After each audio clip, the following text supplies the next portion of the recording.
솔직히 말해서 DC나 마블 코믹스의 캐릭터의 초등학생 시절부터, 그러니까 아직 국내에는 제대로 된 번역이 없던 90년대 초반부터 관심을 가졌고 관련 게임을 즐겨 했던 저로서도 블랙 아담은 그렇게 익숙한 인물은 아닙니다. 애초에 저는 샤잠이라는 캐릭터에 큰 관심이 없었습니다. 제가 어렸을 때 좋아했던 건 대체로 엑스맨 시리즈였죠. 그때는 스파이더맨이 엑스맨과 엮이는 게 그렇게 재밌었습니다. 정작 어벤져스는 게임으로만 해보고 큰 관심을 두지 않았습니다. MCU가 나오고 나서 모든 것이 바뀌었지만 그게 어디 저 하나였겠습니까? 아무튼 블랙 아담은 샤잠 시리즈의 캐릭터이자 빌런입니다. 샤잠이라는 캐릭터 자체가 샤잠이라는 간단한 주문을 외우면 어린아이가 근육질의 슈퍼히어로가 된다는 설정.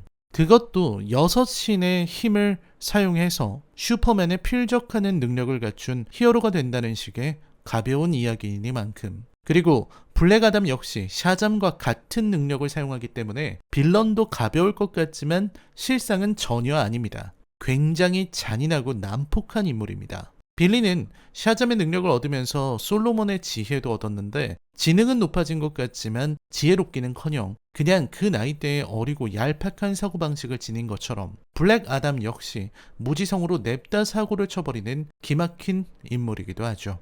이쯤 되면 샤잠 세계관에서 지혜는 무슨 저주 같은 디버프가 아닌가 싶습니다. 거기에 고대인으로 오랜 시간 전투 경험은 많이 쌓았지만 자신의 분노를 조절하는 방법은 배우지 못한 듯합니다. 아무튼 이 캐릭터의 매력이 확실한 데다 영상 초반에 제가 잘 몰랐다는 이야기를 해서 마치 블랙 아담이 인지도가 떨어지는 캐릭터처럼 들렸을 수 있는데 그건 사실이 아니죠. 제가 잘 몰랐을 뿐 블랙 아담은 이쪽 세계에서는 아주 유명인입니다. 인저스티스 같은 게임에도 출연할 정도의 유명 인사고 DC의 빌런 중에서도 결코 인지도가 낮지 않습니다. 배트맨에게 조커가 있고 슈퍼맨에게는 렉스 루터가 있다면 샤잠에게는 블랙 아담이니까요. 그렇기에 드웨인 존슨이 미리부터 낙점해놓고 있던 캐릭터이기도 합니다. 알려진 바에 따르면 드웨인 존슨은 훨씬 전부터 블랙 아담의 적임자로 캐스팅되어 있었다고 합니다. 하지만 DC 이후에 여러 이슈로 15년 가까이 미뤄지고 있었는데 이번에 작정을 하고 영화에 출연하게 된 거죠. 거기에 이 영화의 제작자를 보면 제일 위에 드웨인 존슨의 이름이 있다는 걸 알 수 있습니다. 메인 제작자가 되었다는 건데 이 정도면 드웨인 존슨이 그냥 자기가 블랙 아담 하고 싶어서 밀어붙였다는 것을 예상할 수 있습니다. 드웨인 존슨이 보통 B급 액션 영화에 출연하는 액션 배우로만 알려져 있고 그게 어느 정도는 맞는 말이지만 어쨌든 드웨인 존슨의 인기와 재산은 무지막지합니다. 최근 3년 연속 가장 많은 수입을 올리는 배우에 이름을 올렸고 현존하는 모든 배우 중에서 재산이 가장 많다고 합니다. 마지막 무비스타라는 톰 크루즈나 인도의 3대 칸 중 한 사람인 샤룩칸보다도 많다고 하는군요. 물론 블랙 아담의 제작비도 만만치 않아서 대략 2억 달러 정도가 들어갔다고 합니다. 2억 달러라니? 지금 환율로 계산하면 약 2,860억 원 정도라는 건데 2억 달러 영화의 메인 제작자, 아무리 자기가 하고 싶다 그래도 이 정도까지 하나? 어쨌든 블랙 아담은 나왔습니다. 영화를 보고 나면 대략 이해할 수 있는 건 드웨인 존슨의 마음이죠. 저는 영화를 보고 곧바로 고개를 끄덕였습니다. 그래, 드웨인 존슨이라면 이런 영화를 만들고 싶겠다. 이 정도 캐릭터에 이 정도로 잘 어울릴 수 있다면 욕심이 나긴 하겠다 하는 생각이 절로 들더군요. 영화는 어땠냐고요? 글쎄요. 최근 히어로 영화들의 수준이 급속도로 나빠지고 소니에서는 베놈2에 모비우스까지 망쳐놓고 마블은 아예 정신도 못 차리고 있다는 걸 생각해보면 그리 나쁘지만은 않습니다. 솔직히 아무 생각 없이 다 때려부수는 영화를 보고 싶다고 하는 사람이 있다면 나쁘지 않은 선택입니다. 현실에서도 사람 휙휙 집어던지는 더 락, 드웨인 존슨에게 이번에는 슈퍼맨에 필적한다는 샤잠의 힘을 줬으니 오죽하겠습니까? 딱 그런 영화죠. 역대 최고로 서론이 길었습니다. 드웨인 존슨이 이 형이 행복하다고 일단 말한다면 그걸로 참을 수 있을 것만 같은 영화 블랙 아담 리뷰입니다. 이제부터는 이 작품에 치명적인 스포일러가 포함되어 있으니 감상에 주의하시기 바랍니다. 리뷰 시작합니다. 아무리 생각해도 DC 이후의 제작자들은 조급증을 버리지 못하는 것 같습니다. DC 히어로 영화에 참여하는 사람들의 면면이 수준이 낮은 것도 아니고 제작비가 적은 것도 아니고 DC 코믹스가 쌓아놓은 재산은 그야말로 막대한데도 그놈의 조급증을 버리지 못해서 스스로 무너지고 이 난장판을 만들고 있으니 답답하기까지 합니다. 배트맨 대 슈퍼맨, 저스티스의 시작부터 저스티스 리그까지 이어지는 이 조급증은 도저히 치유될 기미가 안 보입니다. 분명히 더 수어사이드 스쿼드에서 뭔가 보여줘 놓고 또 이런 식으로 나오니 답답할 따름이죠. 영화의 줄거리는 그야말로 얄팍함 그 자체입니다. 깊이가 얕아도 너무 얕아서 아예 느껴지지 않을 정도죠. 대략 5,000년 전쯤에 샤잠의 힘을 받은 챔피언이 있었는데 봉인당했습니다. 킨다크라는 고대의 국가인데 그곳에는 아주 지독한 독재자가 있었거든요.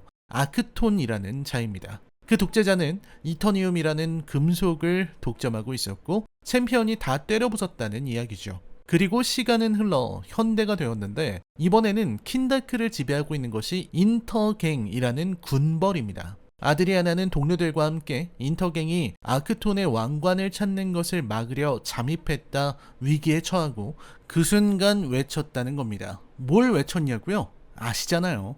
Shazam? 예, 샤잠입니다. 샤잠. 외치면 힘을 얻는 샤잠. 유치하고 어색하지만 샤잠을 외쳤는데 나타난 게 드웨인 존슨. 드웨인 존슨 같은 사람이 나타나서 싸워주겠다는데 무슨 문제가 있겠습니까? 그러려니 하는 거죠. 테스 아담은 그렇게 긴 잠에서 깨어나서 아드리아나를 도울 것 같지만 돕기는 개뿔. 이 친구는 그냥 다 몰살을 시켜버립니다. 몰살, 파괴, 강인한 힘, 근육, 번개, 그리고 공포와 파괴를 반복하는 것이 테스 아담이죠. 그렇습니다. 오직 힘과 폭력만이 세상을 이롭게 한다는 그런 정의로운 사상을 지니고 있는 셈이죠. 이번 히어로는 확실히 이런 면에서 다릅니다. 사람도 그냥 죄다 죽이고 무기를 쏘든 헬기가 오든 그냥 다 찢어버립니다. 찢고 파괴하고 죽이고 박살내죠. 게다가 힘은 슈퍼맨이랑 좋은 승부를 할 수 있는 정도입니다. 원래 샤잠의 설정 자체가 그래요. 영화 샤잠에서는 약하게 나왔고 실제로도 힘을 가족들과 나눠서 그런 면도 있지만 샤잠 설정에서도 블랙 아담이 샤잠보다 강한 전투력을 지닌 것으로 묘사됩니다. 슈퍼맨도 위험할 수 있죠. 잠깐, 슈퍼맨만큼 센 녀석이 살인과 파괴를 일삼는다. 저기 배트맨씨? 배트맨씨 어디 가셨죠? 이 친구도 죽이셔야죠. 뭐 하시는... 얘는 좀 무섭나? 진심인 것 같아서? 아니면 테스 아담 엄마 이름도 혹시... 아무튼 테스 아담이 인터갱들 죄다 찢어버리고 있을 때 수어사이드 스쿼드에서 범죄자들 머리에 폭탄 심어놓고 조종하기를 즐기는 천하의 몹쓸 아만다 윌러가 나옵니다. 이 아주머니는 테스 아담의 등장을 놓고 이 친구 머리에도 폭탄을 받고 싶었는지 생포해오라는 명령을 내립니다. 네? 생포? 제가 영화 잘못 본 건가요? 분명히 생포를 하라고 했는데 이게 무슨 소리죠? 이 여자는 같은 세계관이면서 저스티스 리그도 못 봤나? 원더우먼, 사이보그, 아쿠아맨, 플래시가 때로 덤벼서 슈퍼맨 몸에 기스도 못 냈는데 슈퍼맨이랑 동급인 테스 아담을 생포하라고요?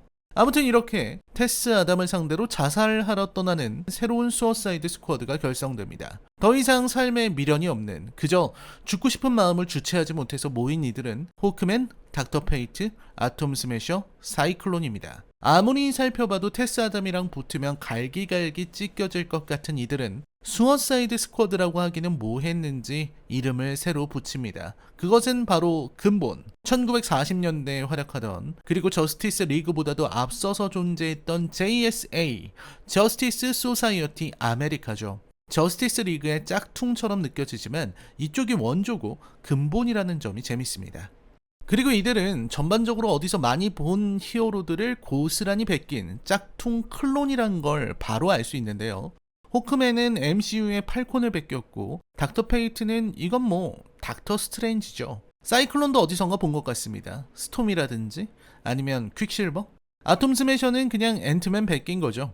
아이고 DC의 망조가 들었다더니 이제는 베끼기까지 하는 생각이 드시겠지만 놀랍게도 이것도 얘네들이 원조입니다.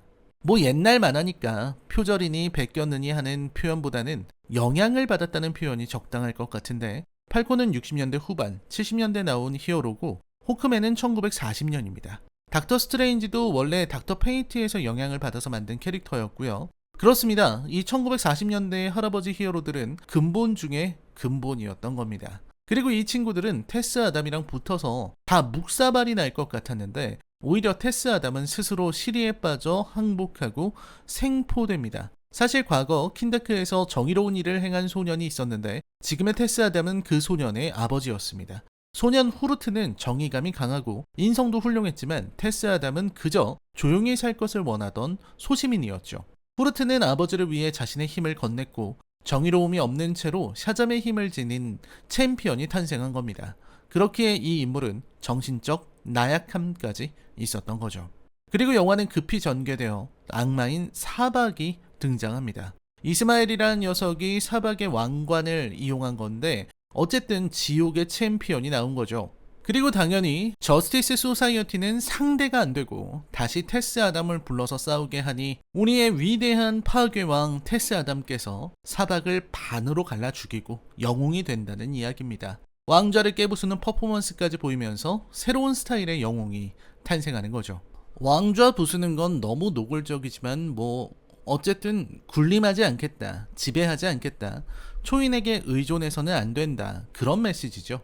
그렇기에는 너무 초인에게 의지해서 사건을 해결한 것 같지만 일단 사소한 실수라고 하기에는 너무 말도 안 되는 급전개가 문제입니다. 이 부분을 신경 쓰면서 보는 사람들에게는 이 영화가 헛웃음밖에 안 나오는 멍청한 영화로 보일 겁니다. 실제로도 그렇죠. 왕관 관련 내용이라든가 아몬의 선동 같은 장면들은 저도 차마 눈 뜨고 보기 어려웠을 정도니까요. 문제는 조급증입니다. 테스 아담의 줄거리는 그리 나쁘지는 않았어요. 원래 인기 있던 캐릭터이니만큼 선과 악의 이분법으로 나눌 수 없는 그런 인물이라는 점도 좋았습니다. 이 인물을 통해서 이야기를 차근차근 전개했다면 나쁘지 않은 이야기가 되었을 겁니다. 하지만 갑작스러운 팀업, 저스티스 소사이어티의 등장부터 이 영화는 DC 특유의 올인 작전을 시작합니다. 조금 괜찮다 싶으면 온갖 캐릭터를 뜬금없이 등장시켜서 이야기를 진행시키는 DC 특유의 전개 방식이죠. 솔직히 DC가 원더우먼 외에 제대로 이야기를 풀어간 영화가 어디 있습니까? 맨 오브 스틸이 있긴 하지만 그건 너무 오래된 작품이고요. 나머지는 그저 서둘러서 뭔가 보여주고 싶어서 빌드업 망치고 혼자 넘어지는 시기였습니다. 이 영화도 그래요.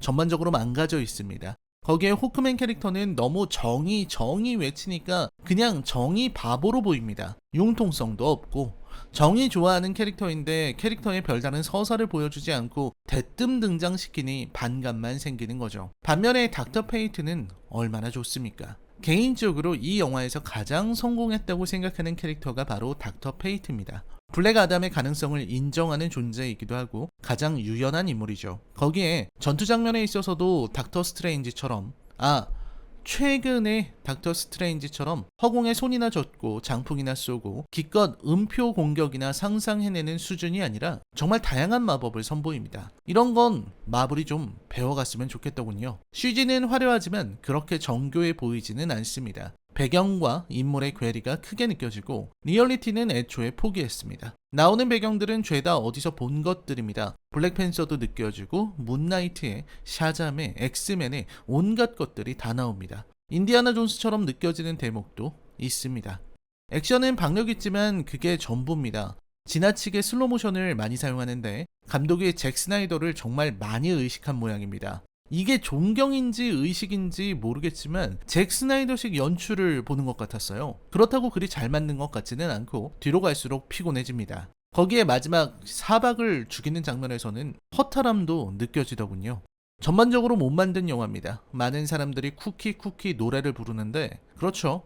쿠키는 대단했습니다. 샤잠에서 나온 슈퍼맨은 몸만 나왔지만 이번에는 제대로 헨리 카빌이 나옵니다. 그리고 블랙 아담과 대치하는 대목에서는 전율이 느껴지긴 합니다. 근데 전율이 생기는 이유는 그냥 슈퍼맨이라서 그런 겁니다. 쿠키에서 뭔가 기대감을 만들어주는 건 좋은데 그래서 이 다음은 어떻게 할 계획이죠?